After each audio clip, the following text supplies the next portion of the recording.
Good afternoon and welcome back. This is US Home Talk. We are live every Wednesday at noon and on demand at ushometalk.com or everywhere you find your podcasts.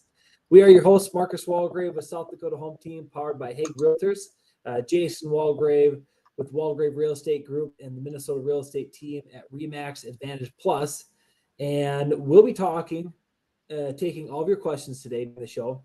Anything and everything real estate. Our call-in number is 612-234-7585. Feel free to leave a message in the comments section on Facebook Live here, and we'll try to address those as well. And we're also going to be answering any questions that were emailed to us or text to us throughout here this from the last week, and we'll address those too. So, Jason, how's it going? Going fantastic. Summer's here. Kids are out of school. We got lots of activities, sports activities, and enjoying time outside, and it's great, man. And the market is wild. I'll tell you what, it is a hot. I mean, it's not quite summer, but it feels like summer. It's a hot summer's market. We're working with a ton of buyers and sellers, and it's a very exciting time in real estate.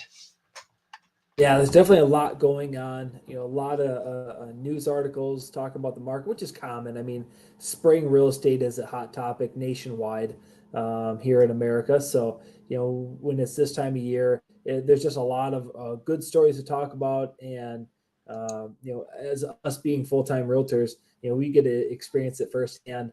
And instead of hearsay, we get to see our clients achieve their real estate goals, whether they're selling or buying or investing. And, it's been a very active year.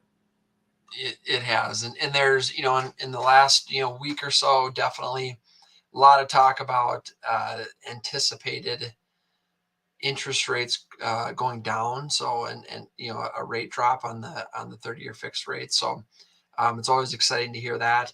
Although, and we've mentioned this several times this year, the interest rates haven't been a major concern for nearly all the buyers that we're working with. They've just had to adjust their purchase price goals, and they've kind of accepted it. Rates are still good when you compare the 40-year average, and I think they're going to get better over the next month or two and into the fall. So great opportunities for buyers and for sellers. We've got some incredible programs out there to help sellers buy now and sell later. We have cash offer programs, and so it is. It's an exciting time to be in the business. That's for sure. Jason, we kind of talked about here throughout 2023. It didn't take long. I mean, maybe end of February, definitely at the beginning of March. We started seeing multiple offers, on properties that were hitting the market, and we were kind of defaulting to some tactics that our teams have used in these recent years to help us navigate multiple offer situations and make sure that we're representing our clients at the highest level, but also giving them the best opportunity to get the house that they want to buy under contract for them to purchase, and then have a nice smooth process to the finish line, closing at the title company. So we talk about that, and we've mentioned in previous shows, maybe one tactic when it comes to multiple offers is to, exclude property inspection. It's always recommended. It's always recommended by us realtors, regardless of the situation. But we also understand, if a client tells us, hey, us getting this home under contract is more important than us having an offer that's contingent upon a property inspection. But that's what I wanted to talk about today is property inspections, not just for residential, for commercial buyers, investors as well. But just to give everybody, since especially last year, the year before, I mean, it was almost like a guaranteed practice. If you were a buyer and you wanted to submit an offer, you just excluded the home inspection contingency. Right. But we've always talked about this multiple times, Jason, about that's definitely true in specific price brackets. There are some areas where the inventory there's just so much demand for it in that specific price bracket inventory that yes, that may have been the case. But in my market in the Sioux Falls, South Dakota area, when we started getting into more of our luxury real estate, even in last year, the year before, there was still an opportunity for buyers to request a home inspection. Maybe not just a full contingency in terms of like anything goes type of property inspection. Yeah. We maybe had to get creative, just to make the seller feel confident that, like, hey, we're going to be moving forward with this transaction. We're just trying to protect our investment. Mm-hmm. Yeah, you can get creative. I mean, there's ways to put, you can do inspections in much quicker timelines. You can do inspections with pass fail only. You can do inspections with, buyers not going to ask for, anything under a $5,000 repair. So those are examples of getting creative. We've had buyers that have made offers that are basically two choices for the seller. You've got offer number one, which is let's call it 610,000 with an inspection, or 600,000 without an inspection. And so you can definitely get creative. I think that most sellers understand the importance of having an inspection. They're going to they're not going to, I guess, say that you can't do it, but the challenge becomes when you have multiple offers, or you have several offers that are on the table, and if everything else is the same, price and terms, and one has an inspection and the other one doesn't, well, the seller's going to pick the one that doesn't have the inspection. And and some of that has to do with because they just want the deal done. Some of it has to do with because inspection contingencies sometimes can come with, you know, many days, sometimes too many days, which then takes the property off the market during that inspection period. So, I mean, we've got, Marcus, you work with some great inspectors. We do as well. And we've got, we've got options with some of our inspectors where they'll get into the property same day, and they'll do what's not a full home inspection, but maybe they're doing an abbreviated inspection that's only looking for major defects. So so that it eliminates the need to have a 3, 4, 5 day inspection. We can get an inspector in this afternoon. He can do a 1 hour walkthrough and go through and say, hey, look, there's nothing major wrong with this house. That's all the buyer needs. And so but the question comes up from buyers often, Jason, do you think we should get an inspection? My answer is yes, I think you should get an inspection. Do you think having an inspection contingency will help me win the offer? If we're in multiple offers, no, it won't. And in fact, it might be the reason why you don't get that house. So then buyers have to make the choice. How important is it that I get this house? Is it more important than having the inspection? That has to be a buyer's choice, and it's case by case, house by house. And so, but our job is to give them the information, explain what it means to not do it, explain what it means to have it, what that could lead to as far as a seller's decision. But home inspections are a great tool, not only for the buyers, but they're a great tool for the sellers as well. Sometimes sellers have, they don't know the condition of the property.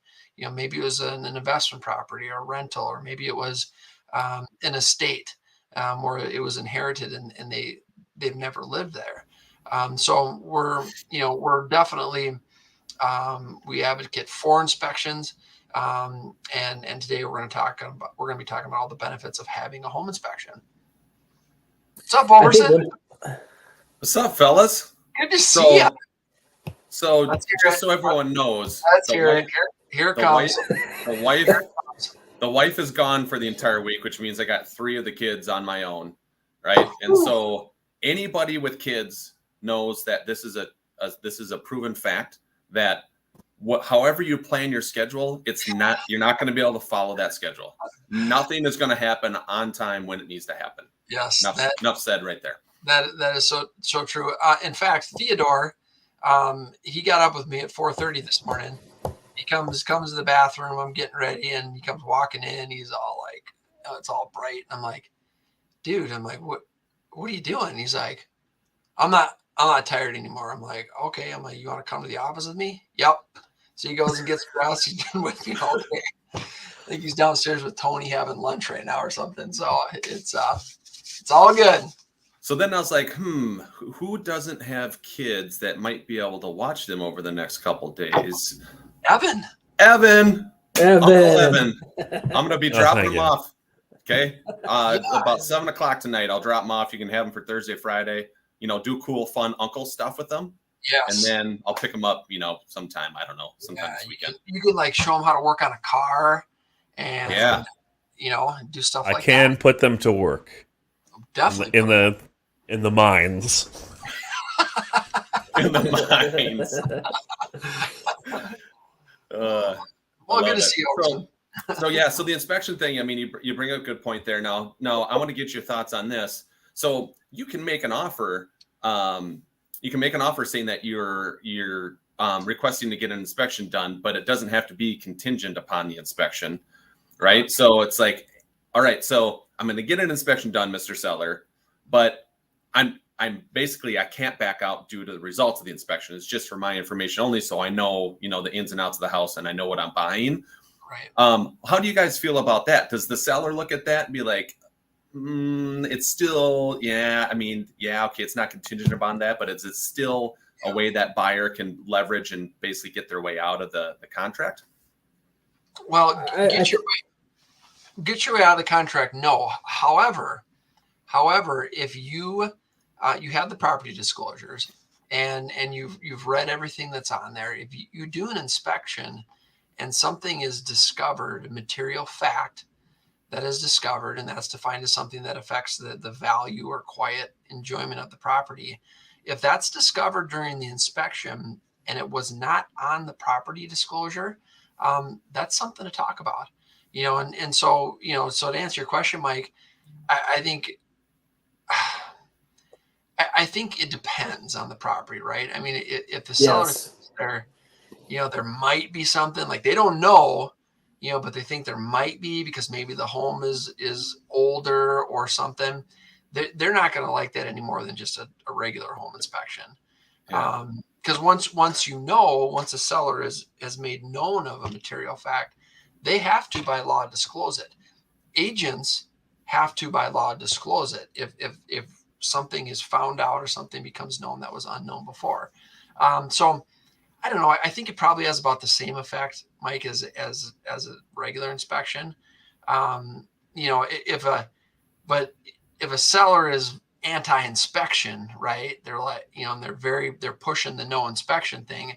I mean, that raises red flags to me. And it's like, well, why are you so concerned about the inspection if there's nothing to worry about, Right. Yeah. I think kind of goes in one of those comment that you made, Jason, very specific to the property and the owner of the property, right? I mean, it's something where if it's a 2-year-old home just built 2 years ago, just cleared its builder's warranty by 12 months, I'm sure that seller, could care less if an inspection is done. Whether it's a pass, fail, or a full one or whatever, they're going to kind of, well, it's 2 years old. I don't really, I have absolutely zero concerns. But to your point, if an investor bought it, he or she has never lived at the property. It's just had tenants in there. And he or she's in a position where it's multiple offer. Well, yeah, I mean, without any doubt, that seller and not to blame the seller. I mean, I think everybody in that seller's position would do that. Would say, hey, I'm going to pick the offer that either doesn't have a property inspection contingency or one that is has limited restrictions to that contingency. So very specific to property and owner, in my opinion. So you guys in that situation, you guys would just recommend if you got a buyer that like wants to get an inspection done but not make it contingent upon the inspection, would you just recommend let's write the offer with no inspection contingency, get an inspection done a couple days after the closing so that you can get the information that way? Yeah, because there's a lot of value in getting that inspection report to find out because there's always a handful of things wrong with the house. I mean, especially if it's not brand new. Even new homes have a handful of, checklist items that you have to take care of. So there's a ton of value in it. I mean, we've had examples before where, we go and we look at a house in the morning, and the buyers are like, yeah, I love it. We're going to be in multiple offers. Maybe there's a deadline for the next day or whatever the case is. And we'll go back for a second showing that afternoon, bring our inspector with us and do, like we mentioned before, a modified inspection where he's just walking around quick and he's just using his knowledge, and he's not even writing a report. He's just, going and doing a visual on the house and finding out if there's anything major. And then that, I mean, for a buyer, that's a big deal, right? Then they can feel good about submitting a non-contingent offer, non-contingent inspection, but also know that there's nothing major wrong with the house. So I think that you can get creative, and inspections are great for sellers. We have some sellers that they want to have an inspection before we go on the market. And in fact, we just had one last month where the seller's like, you know what? It's an older house. Send your inspector through. Send me the report. So this was a couple weeks before we went on the market. Got the full report, and that seller went through, and there was like 20 items. Most of them pretty small. I think he spent maybe $2,500 or $3,000 in repairing everything, but made all those repairs. So then when the house went on the market and we sold it, buyer, it was not multiple offers. So buyer, they had an inspection contingency. We didn't have any worries about the inspection because we had already fixed everything that had previously come up. And that was a smooth transaction. So relieved a lot of concern for the seller because he fixed everything that was an issue. The buyer was like, man, the inspection was great, and so that it can work. It can work for both parties, the sellers and the buyers. I think, Jason, when you talk about that seller choosing to do like a pre-listing inspection, you get one of two comments. It's well, a seller will say, okay, well, doesn't a buyer pay for that anyways? Like they look at it and like they don't want to take on that cost, that $600-700 cost. And then the other perspective is simply a seller saying, will that be able to net me more money? And it kind of, I like to go back to the staging scenario, right? I mean, yes, staging is going to cost seller some money to do. Does staging help a seller make more money when they sell the property? Yeah, without any doubt. Same scenario with a pre-listing. If you're a seller out there and you want to get top dollar, even if you feel like, hey, because of this market where the rates are kind of volatile, do I put my house on the market and it's just bad timing for that 2-3 week window and we only get one offer? Well, if you have a pre-inspected home and the laundry list of small items have been fixed and repaired, that puts that buyer in a position where even if there aren't multiple offers, they're looking at it and say, hey, we just saved $600. Let's go after this home, give them full list price, and get this thing closed up in 30 days, and everybody's really happy. And so for a $600-700 investment by a seller, not only can you maybe rest a lot easier, throughout the transaction, but I mean, you can be quite certain that you're going to come out better in terms of net proceeds at the end. Yeah, that's another great strategy, Marcus. You do the pre-list inspection. The inspection report comes back with a handful of things that need to be repaired. So the seller goes in and fixes them all. Then you have a follow-up inspection. Now you've got a clean inspection report that you can post on the MLS. You can use as a part of the marketing. This home has been pre-inspected. Here's the report. I mean, that gives buyers a fantastic peace of mind. And it will likely yield a higher price because they're confident that there's no issues with the house. Yeah, another side note too. There, we talked about this before in previous shows. Kind of the rule of three, right? So if there's a repair that shows up on the buyer's inspection, right? Let's say the repair is there's some loose boards on the deck, right? The deck needs to be tightened up and a couple floorboards need to be replaced or whatever, right? The actual cost of that might be $1,500, right? Mm-hmm. But in a buyer's eyes, that's a $4,500 cost to me. So I'm now going to ask the seller for $4,500 off the price, or ask the seller to pay $4,500 worth of my closing costs to offset the costs I'm going to incur for that deck repair. So So again, it can net the seller more money because then you don't run into the rule of three with, hey, that extra repair is $1,500, but now a buyer is going to ask you for $4,500 off. Right. Being proactive instead of reactive. Right. And that goes both ways for seller in terms of trying to yield a higher sale price, but also with buyer. I mean, I make it very clear when I talk about property inspections to my clients. I've been a realtor for almost 10 years.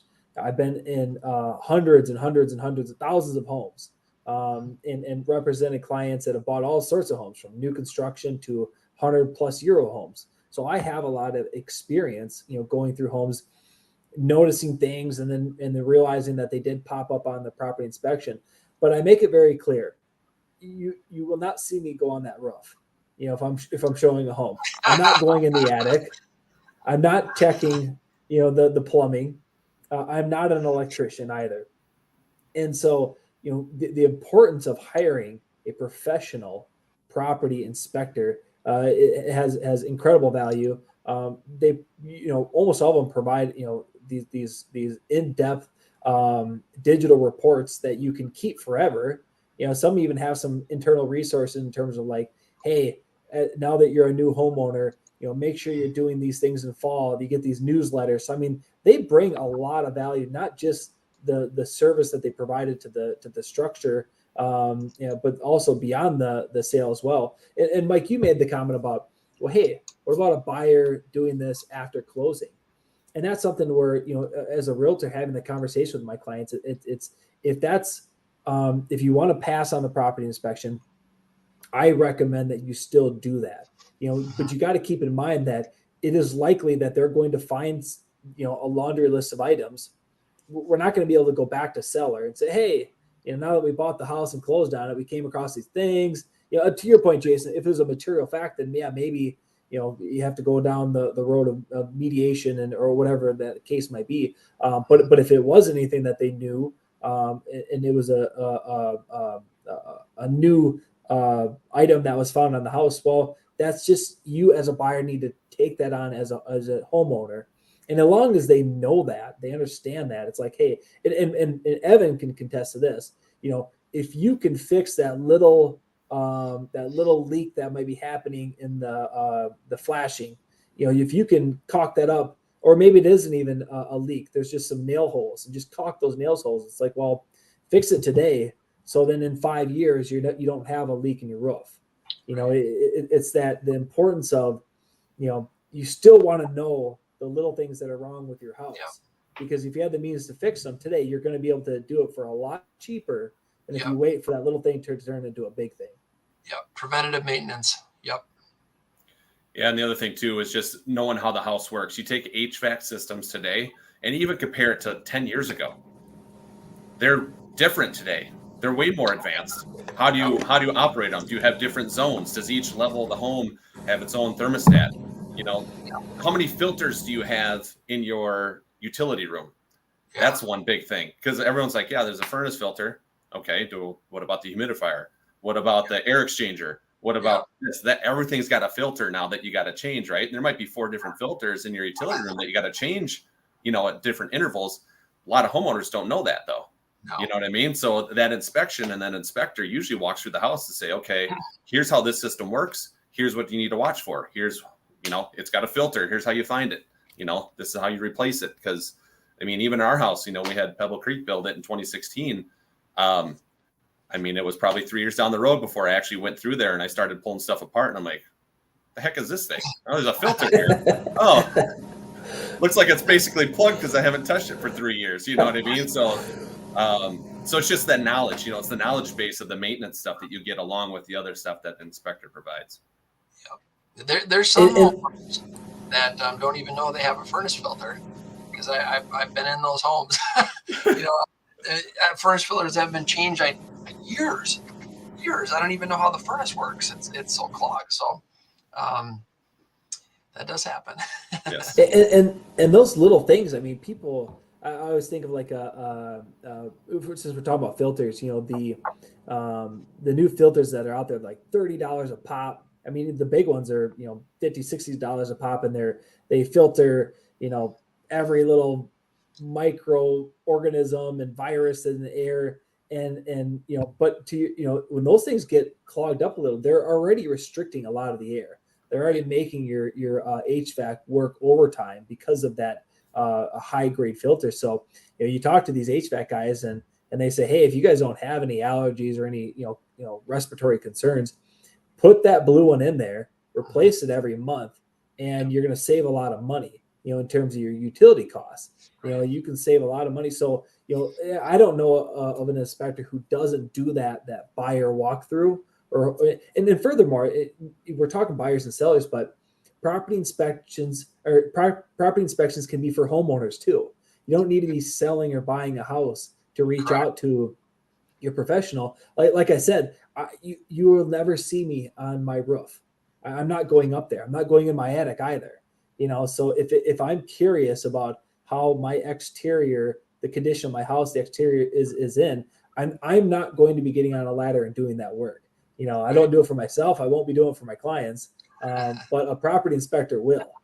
So that's where it's like, for $500-$600 to have a full inspection, from roof to basement, exterior to interior, it can be very valuable. Yeah. You guys are making a killing in Sioux Falls at $600-$700. I think we're more like $350-$400 for a home inspection. That's interesting. Yeah. Well, so we do have radon. Radon is usually gets tagged onto it. We're about the same, Jason. We're right on that $400.